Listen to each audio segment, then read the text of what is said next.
cần hôn cột lắm cần lâu phải sầu dữ là người nghe cần tụng rằng cần phần nê cả bùi một cái tí lái bia lái một lần cần không dùng dung tê và thiên thế là trong tay ruộng na cần lấy thì chủ hi cần lòng phải rồi rằng đường tu tiền hàng tiền mi tùy cần không tê trong tay ruộng na lâu đã tiền là hi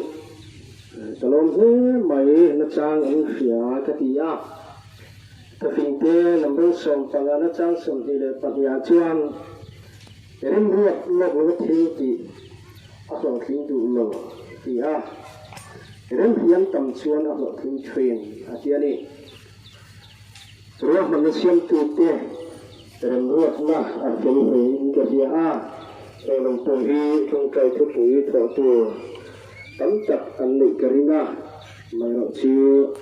với India kan tongan sita lo lang chu ko hi pathian he na kan khera ani te na tanga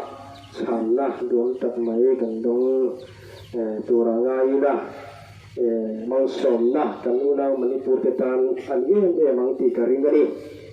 thupui hi ka chiaranga patni kan niya arul hian kan thupui patni hi trong China cần